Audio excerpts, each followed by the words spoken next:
제가 청년부 사역을 한 10년 정도 했고 얼마 전에도 다른 교회 청년부 특강을 다녀오기도 했는데요.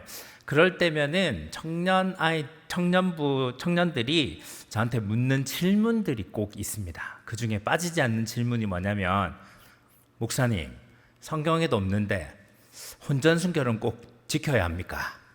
이렇게 질문합니다. 이 아이는 의도가 있습니다. 제가 아니라고 대답해 주기를 원하는 거죠. 그러면 제가 뭐라고 대답해야 되겠습니까? 아니다, 무조건 지켜야 된다, 꼭 지켜야 된다, 이렇게 대답하면 귀를 막고 안 되겠죠. 저는 항상 이렇게 대답합니다. 알고 있잖아. 왜 물어? 내가 가르쳐주면 지킬 건가? 그러면 눈을 바짝 뜨고 저한테 거의 대들다시피 하면서 이렇게 질문합니다. 그러면 목사님은 혼전순결 지킵니까? 그럼 또 제가 뭐라고 대답하겠습니까? 이제는 예수님도 내가 혼전순결 버리기를 원하신다, 이렇게 대답합니다.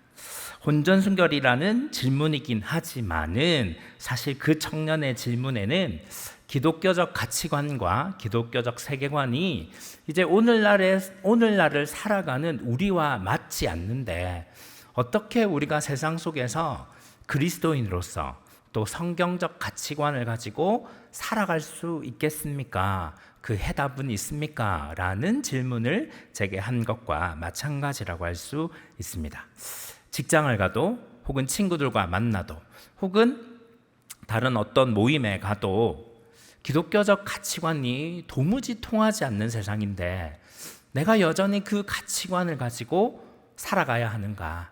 그리스도인으로서 내가 세상 속에서 살아갈 수 있는가? 이런 고민들을 우리 청년들이 하고 있다고 할 수 있겠습니다. 그것은 비단 청년들의 고민뿐만이 아닐 것입니다. 우리 모두 다 각자가 삶의 현장에서 기독교적 세계관과 세상과 다른 문화 사이에서 갈등하는 경우가 많이 있습니다. 신실하게 살고 싶지만, 성경의 말씀대로 살고 싶지만 세상은 녹록지 않고 세상의 문화와 가치관이 끊임없이 우리를 공격하는 경우가 많이 있습니다. 그러나 그것은 오늘날의 이야기만은 아닙니다.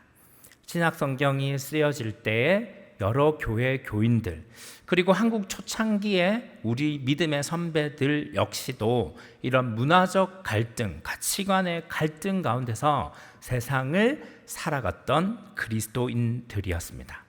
오늘 저는 요한계시록의 7교회 중에 하나인 버가모 교회 이야기를 통해서 우리가 어떻게 세상 속의 그리스도인으로서 살아갈 수 있는가를 한번 고민해 보려고 합니다. 버가모 교회는 터키 북동부에 위치하고 있는 곳입니다. 옛날에는 소아시아라고 불렸던 곳인데요. 지도를 보면은 저기 북부 지역에 버가모, 소아시아라는 글자 밑에 버가모라는 곳이 보이시죠? 이 소아시아 터키 지역에 있는 이 버가모는 고대로부터 굉장히 유명하고 큰 도시로 유명했습니다. 알렉산드리아에 큰 도서관이 있다면 소아시아 지역에는 알렉산드리아의 버금가는 가장 큰 도서관이 있을 정도로 지식과 지혜가 가득한 도시가 바로 이 버가모이기도 했습니다. 그러나 버가모가 진짜 유명한 것은 바로 우상의 도시로 유명했습니다. 버가모 거리를 걷다 보면 곳곳에 그리스의 신들을 숭배하고 예배하는 그리스의 신전이 있습니다. 특히 제우스에게 올렸던 제단이 엄청 유명합니다. 뿐만 아니라 로마 황제를 기념하고 로마 황제를 신격화시켜서 로마 황제를 신으로 숭배하는 황제의 신전이 있는 것으로 유명합니다. 사진에 보이는 이 신전은 트리아누스라는 황제에게 바쳤던 신전으로 알려져 있습니다.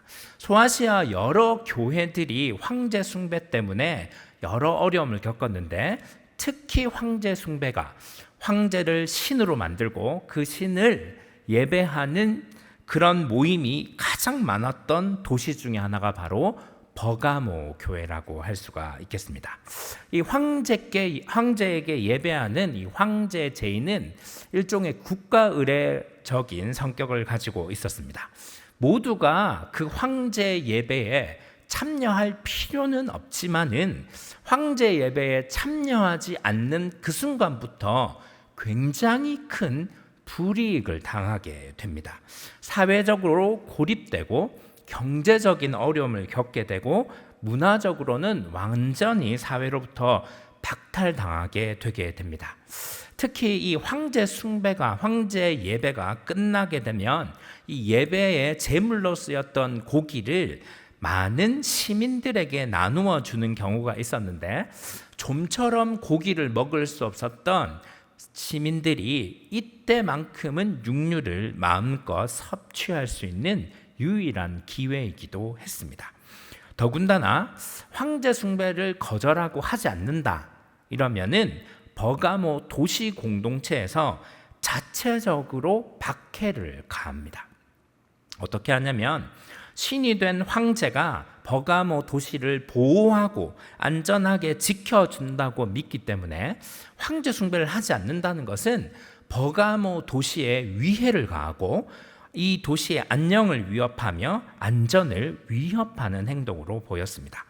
이러한 것 때문에 황제 숭배를 거절하는 사람들에게 모욕을 주고 뺨을 치기도 하고 심지어 이것 때문에 죽는 경우도 있었다고 합니다. 친구로 지냈던 이웃이 예수 믿는 것 때문에 어느 날부터 박해자로 변합니다. 따뜻하게 안아주었던 손이 믿음 때문에 매질하는 손으로 바뀌게 됩니다. 환영했던 입맞춤이 그 입술이 신앙 때문에 침을 뱉는 모욕의 입술로 바뀌게 됩니다. 이 모든 일이 인간이었다가 신이 된 황제를 숭배하지 않을 때 일어나는 일이라고 할 수 있겠습니다. 그때 버가모 교회에 일어났던 상황을 오늘 본문에서 사도 요한은 이렇게 이야기합니다. 계시록 2장 13절의 말씀인데요. 내가 어디에 사는지 내가 아노니 거기는 사탄의 권자가 있는 데라.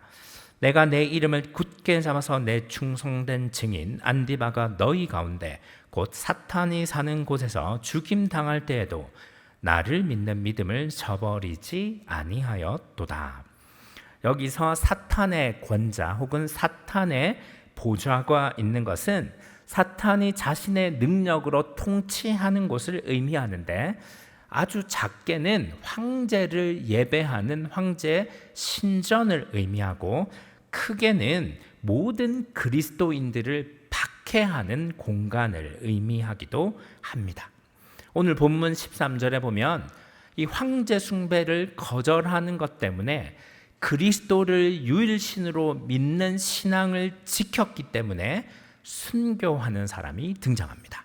그 사람이 바로 안디바라는 사람입니다. 그런데도 놀랍게도 이 안디바가 순교하고 죽는 상황에서도 버가모 교인들은 다른 행동을 했습니다. 한 사람이 신앙 때문에 그 자리에서 생을 마감했습니다. 두렵지 않았겠습니까? 무섭지 않았겠습니까? 복음보다는 생존이 더 중시되었지 않겠습니까?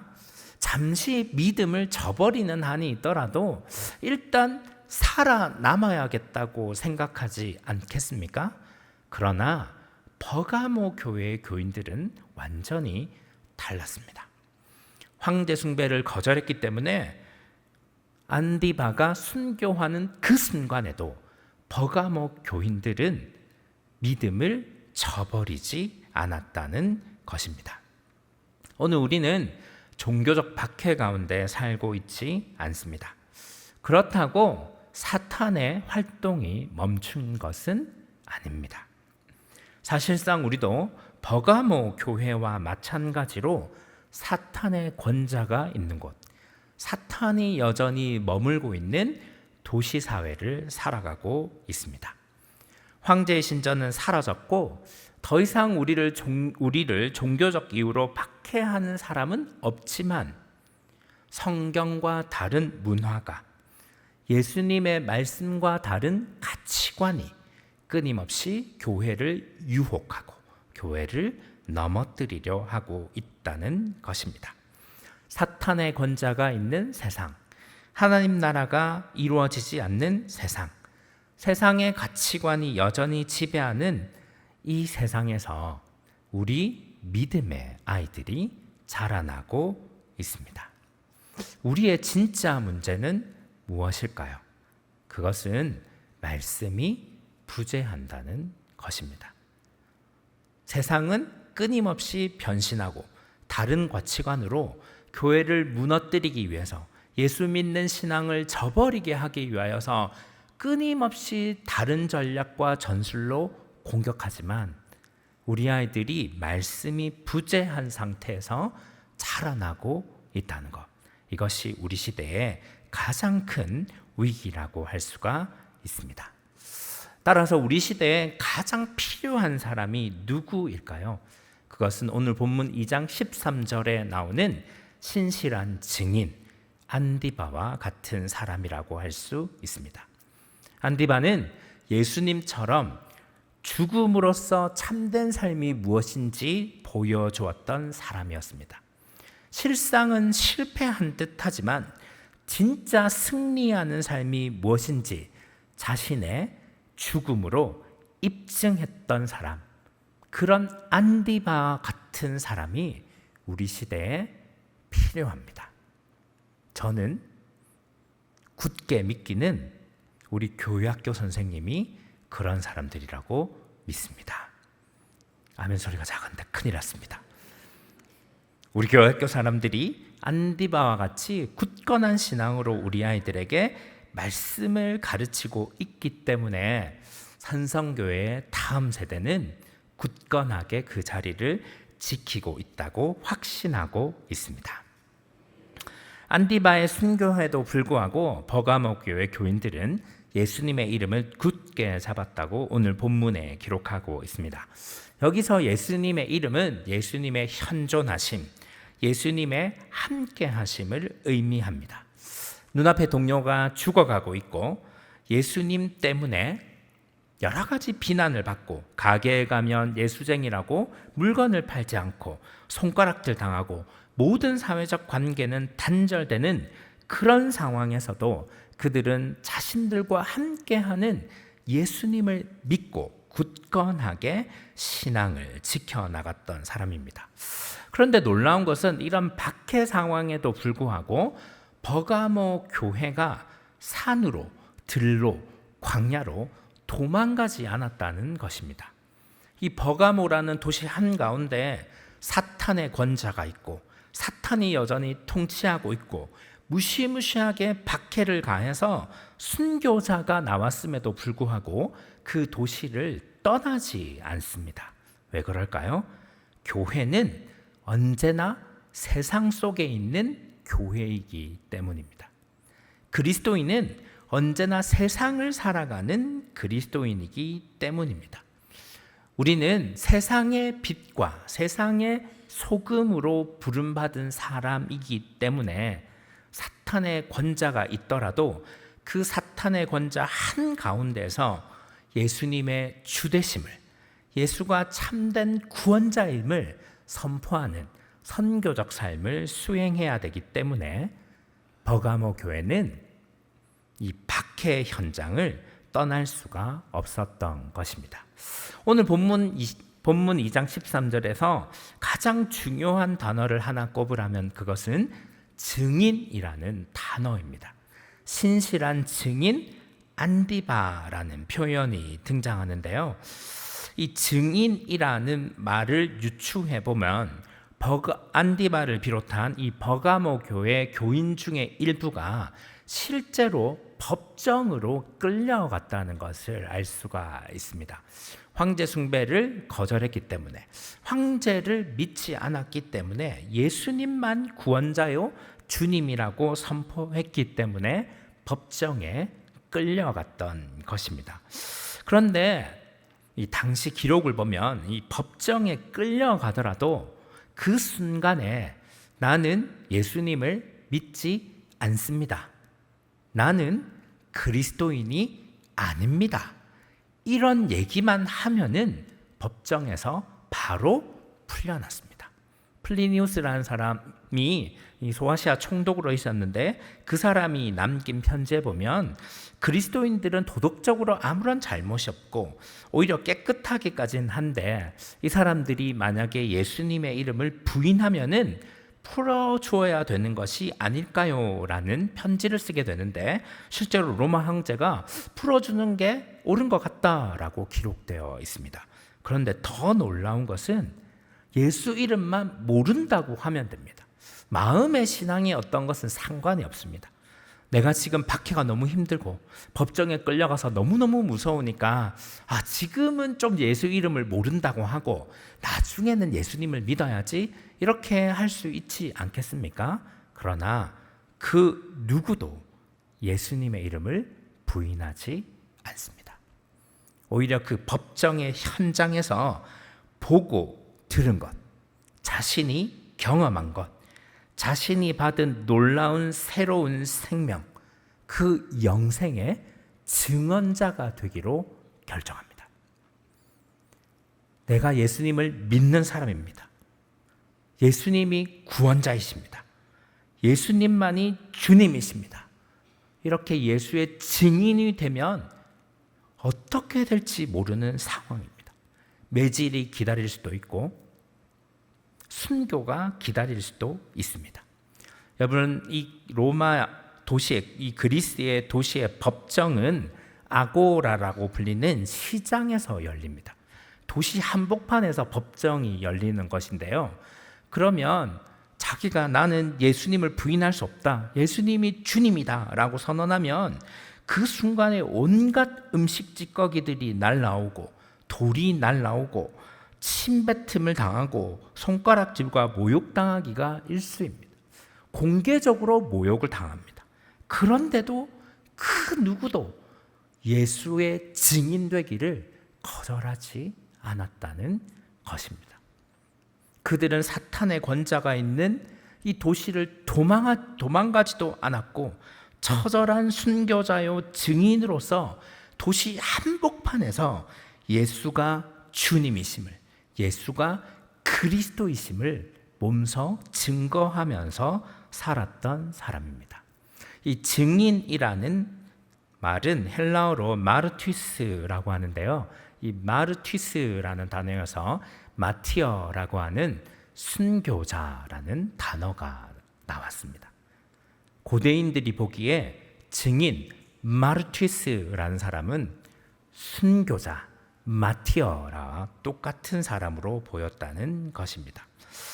예수님을 주님으로 사탄의 권자가 있는 이 한복판에서 선언한다는 것은 그 자체로 죽음의 길을, 십자가의 길을 의미했습니다. 그러나 버가모 교회의 교인들은 안디바의 순교를 목격하고도 그 십자가의 길을 가기를 마다하지 않았다는 것입니다. 산성교회 성도 여러분, 여러분은 어디에 살고 계십니까? 여러분이 어디에 살고 계신지 분명히 인식하고 계십니까? 사탄은 여전히 우는 사자와 같이 교회와 그리스도인을 공격하고 있는 중입니다. 이제 사탄은 전략과 전술을 바꾸었습니다. 무기로, 무력으로 공격하는 것이 아니라, 침뱉음으로 공격하는 것이 아니라, 모욕으로 공격하는 것이 아니라 말씀을 왜곡하고 말씀을 타협하는 이 타협의 신앙으로 우리를 점차적으로 공격하고 있습니다. 이제 우리에게 필요한 것은 순교가 아니라 순교자적 각오로 이 세상을 살아가는 것입니다. 예수님께서 십자가에서 자기 부인의 삶을 걸으셨듯이 우리도 역시 세상 가운데 예수를 증언하면서 자기 부인의 삶을 살아야 한다는 것입니다. 옛날에 200년경에 주후 200년경에 페르페투아라는 여인이 있었습니다. 이 여인에게는 펠리치타스라는 여종이 한 명이 있었는데요. 이 두 사람이 예수님을 극적으로 영접하게 됩니다. 주인과 노예였지만은 신분을 극복하고 그리스도 안에서 아주 훌륭한 자매가 되게 됩니다. 그때 로마의 황제가 세베루스 황제였는데요. 세베루스 황제는 로마 전역에 그리스도교 금지령을 내립니다. 그리고 예수 믿는 사람을 그 이름 때문에 감옥에 가두고 심지어 원형 경기장에 던져서 야수의 먹이로 내어주기도 했습니다. 박해는 계속되었고 그리스도인들이 예수의 이름 때문에 목숨을 잃고 있었습니다. 페르페투아와 그의 자매인 펠리치타스는 예수 이름 때문에 감옥에 갇히게 됩니다. 그때 펠리치타스는 임신 8개월째였습니다. 그러나 신앙을 도저히 저버릴 수 없었기 때문에 예수의 이름을 거절할 수 없었기 때문에 임신에도 불구하고 펠리치타스는 온갖 고문을 겪게 됩니다. 뱃속에 있는 아이를 위해서도 신앙을 거절하고 예수 믿는 것을 포기해야 했지만은 그는 절대로 그렇게 할 수가 없었습니다. 뼈를 깎는 아픔이 밤마다 찾아왔고 두려움이 몰려들었지만 그래도 그 두 사람 펠리치타스와 페르페투아는 서로를 의지하는 가운데 믿음을 지켜나갔습니다.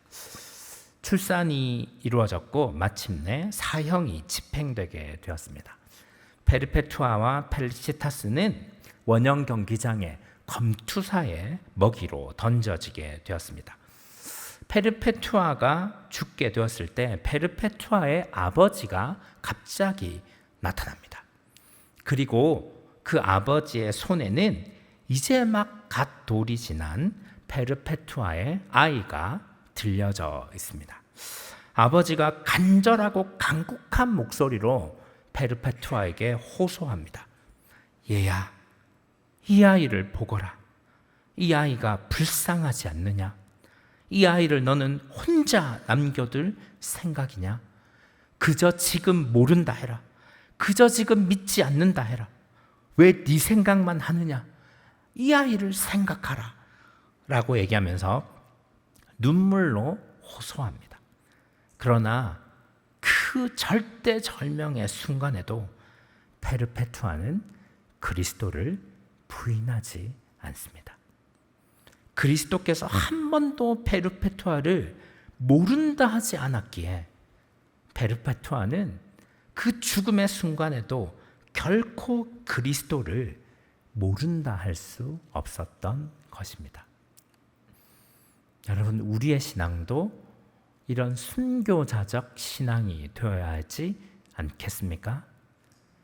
적당한 타협, 적당한 절충선의 신앙으로는 우리는 이 사탄의 권자가 있는 이 도시 사회에서 뚜렷한 그리스도인으로서 살아갈 수가 없습니다. 이렇게 버가모 교회는 굳건한 신앙으로 믿음을 지켜냈지만은 버가모 교회에 큰 문제가 일어나게 됩니다. 오늘 본문 2장 14절에서 15절을 보면 이런 내용이 등장합니다. 우리 같이 계시록 2장 14절에서 15절의 말씀 한 목소리로 한번 읽어보도록 하겠습니다. 시작. 그러나 내게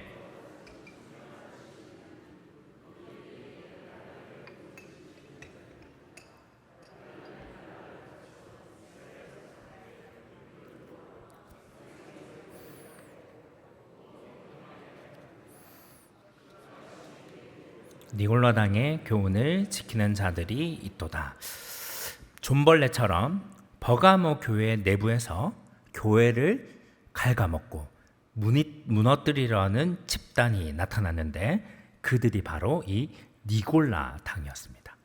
외부의 공격에 교회는 굳건하게 버텼는데 정작 교회가 안에서부터 골마 무너져 내리고 있었습니다.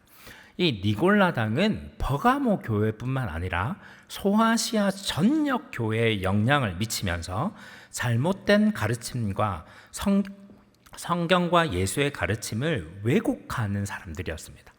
교인들에게 적당히 타협하는 믿음, 반쯤은 신실하고 반쯤은 세상에 걸친 반쪽 신앙을 가지도록 만든 사람이 이 니골라당이었습니다. 버가모 교회는 안디바의 믿음을 이어받아서 굳건하게 신앙을 지켰습니다. 그러나 시간이 지날수록 박해는 심해지고 어려움을 겪고 있는데 니골라당이 교회에 찾아와서 그렇게 믿지 않아도 된다. 믿음이 그 정도일 필요는 없다라고 얘기하면서 적당한 타협을 가져옵니다. 오늘 본문에서 사도 요한은 이 니골라당을 민수기에 등장하는 발람에 비유합니다. 민수기 25장을 보면은 이 발람은 바알부올 음행 사건이라는 것을 일으킵니다. 모압 왕 발락은 이스라엘이 모압 땅으로 침공해 들어온다는 소식을 듣게 됩니다. 그래서 이 이스라엘을 어떻게 물리칠까 고민하다가 발람 예언자에게 가서 저주를 하라고 명령하는데 오히려 거꾸로 축복을 하고 되돌아오게 됩니다. 그러나 이 일이 실패하자 두 번째 이스라엘 저지 작전을 펼치게 되는데 발람이 이스라엘을 무너뜨리기 위해서 모압 여인을 이용한 겁니다. 모압 여인과 이스라엘 남성들 사이에 음행을 하게 한 것입니다. 그리고 모압 여인을 통하여서 이스라엘 남자들이 모압의 신인 그모스의 신전에 들어가게 합니다. 그리고 신전에서 그모스 신에게 예배를 드리고 거기에 있는 우상의 제물을 먹게 하고 그리고 음행을 하게 만들었던 것입니다. 하나님이 가장 싫어하는 것이 우상 숭배고 우상 제물을 먹는 일인데 그 일을 하도록 한 것입니다. 이 사건을 통해 발람이 의도한 것은 분명합니다. 이스라엘 백성의 배후에 하나님이 있었습니다. 그래서 무력으로, 힘으로 혹은 영적인 능력으로는 도저히 이스라엘 백성을 무너뜨릴 수 없었던 것입니다. 하나님은 이길 수 없구나 이렇게 생각한 것입니다. 그래서 발람이 생각한 것이 무엇이냐? 하나님과 이스라엘 백성 사이를 끊어놓으면 되겠다고 생각을 한 것입니다. 그래서 모압 여인을 이용하여서 음행을 하게 하고 이방 신전에 들어가서 이방 신에게 예배하고 또 그 우상의 제물을 먹도록 유혹함으로써 하나님과의 관계를 완전히 깨어버리게 만든 것입니다. 그 발람의 역할을 누가 했는가? 바로 니골라당이 했던 것입니다. 아까도 말씀드렸던 것처럼 이 버가모 교회를 비롯한 이 소아시아 교회들은 황제 숭배와 그리고 여러 신들을 거절하면서 예수만이 그리스도라고 선포했던 사람들입니다. 당연히 신전에서 드린 제물을 먹지 않았습니다. 공짜로 준다고 해도 안 먹었습니다. 그런데 니골라 당이 와서 이렇게 이야기하는 겁니다. 세상에 하나님은 한 분이다. 다른 신은 없다. 다른 신은 존재하지 않는다.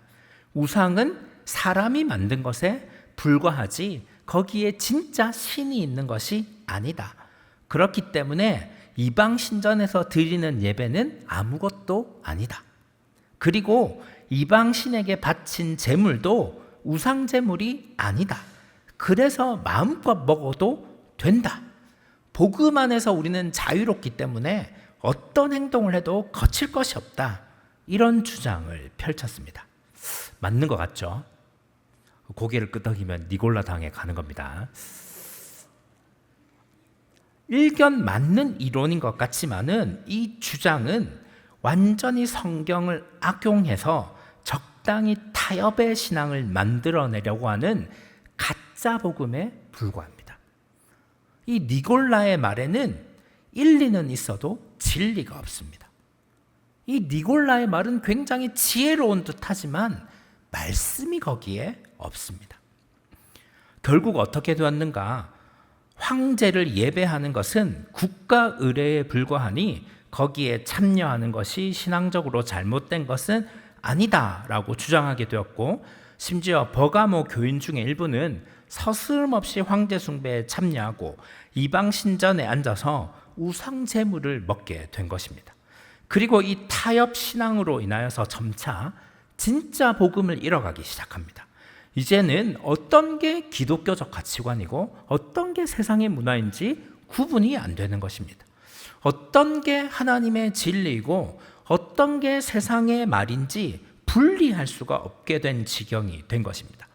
버가모 교회는 예수님이 교회의 주님이란 사실을, 교회가 거룩한 그리스도의 몸이라는 사실을 완전히 망각한 기억상실증에 걸린 교회가 되게 된 것입니다.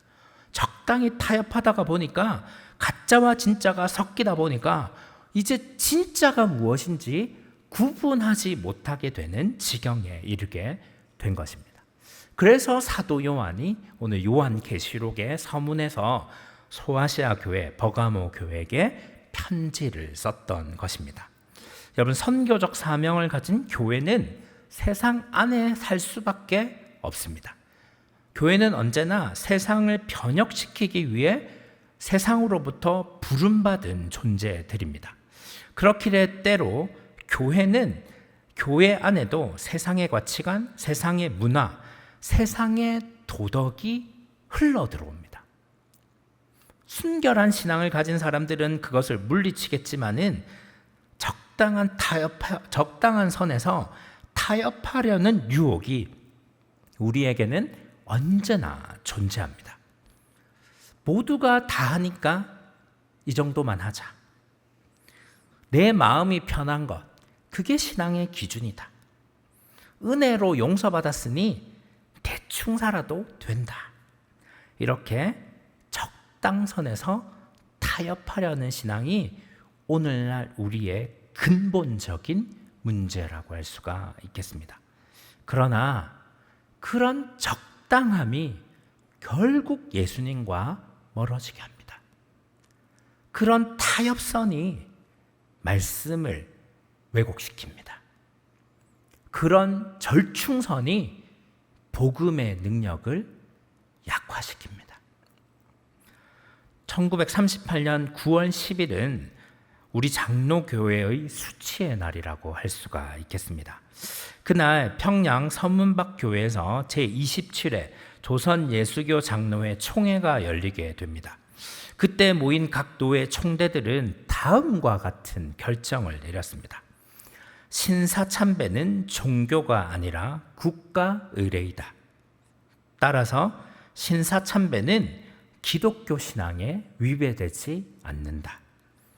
본 교회는 신사참배를 긍정하고 충성의 예를 표하는 것을 신자의 의무로 여긴다. 이것이 그날 총회에서 결정된 결정문입니다. 그리고 총회가 끝나고 난 다음에 우리 교회 지도자들의 지도자들과 대표들이 평양의 신사를 찾아가서 국가 의례인 신사참배를 행하게 됩니다. 여러분, 신사가 진짜 믿음과 관련이 없을까요? 누구나 다 아는 사실을 교회의 대표들이 왜곡했습니다. 일제의 압력 때문에 적당히 타협했습니다. 이후로 조선 예수교 장로회는 일제의 대동아 전쟁을 위해서 성금을 모으고 전투기를 헌납하고 친일 부역을 하는 일을 멈추지 않았습니다. 우리의 부끄러운 결정이라고 할 수 있습니다. 총회가 결정했기 때문에 총회 산하의 거의 모든 기관들이 신사참배를 결정하고 노예와 기관들이 앞다투어서 신사참배를 감행했습니다. 그런데 놀랍게도 개인이 안 한 경우는 있었는데 총회 산하의 기관 중에 유일하게 신사참배를 거절했던 기관이 있습니다.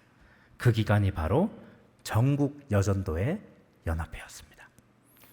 여러분의 믿음의 선배들이 그 결정을 내렸습니다. 그때 전국 여전도회 연합회를 지도하던 분이 바로 임시정부 의정원의 최초의 여성 국회의원이자 부의장이었던 김마리아 여사였습니다. 이 김마리아 여사는 3.1운동의 순교전 지도자였는데요. 3.1운동으로 인하여서 체포되고 구금당하면서 온갖 고문과 신문을 겪게 되었습니다.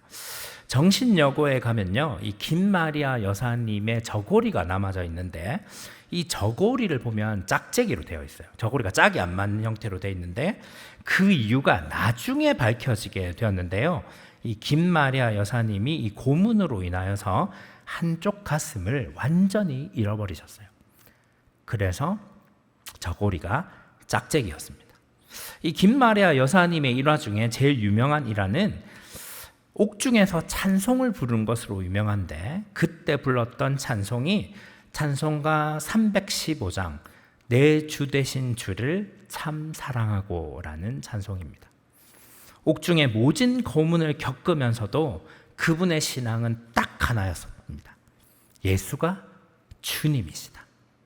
예수님만이 주님이시기에 나는 천왕을 주님이라 부를 수가 없다. 예수님만이 주님이시기에 나는 예수님 외에 다른 것을 사랑할 수도 없다. 그런 마음으로 찬송가 315장 내 주 되신 주를 불렀던 것입니다. 총회사나 기관 중에 유일하게 친사참배를 거절했던 이 여전도의 연합회를 지도하면서 김마리아 여사님은 여러 가지 어려움을 겪게 되었습니다. 고문을 겪게 되고 또 여러 가지 모욕을 당하게 되었지만 절대 타협할 수 없는 믿음으로 굳건히 자신의 신앙을 지키다가 결국 1944년에 고문의 후유증으로 돌아가시게 되었습니다. 여러분은 어떻습니까?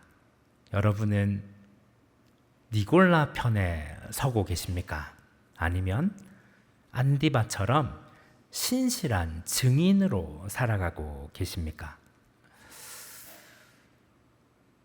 복음은 언제나 유혹을 받습니다. 사탄은 예수님도 넘어뜨리려고 시험할 정도로 능력이 많습니다. 예수님을 넘어뜨리려고 했던 사탄이 여러분을 유혹하고 넘어뜨리는 것은 너무 쉬운 일입니다. 사탄의 유혹에 넘어갔던 사람이 한 사람 있습니다. 그 사람은 바로 베드로였습니다.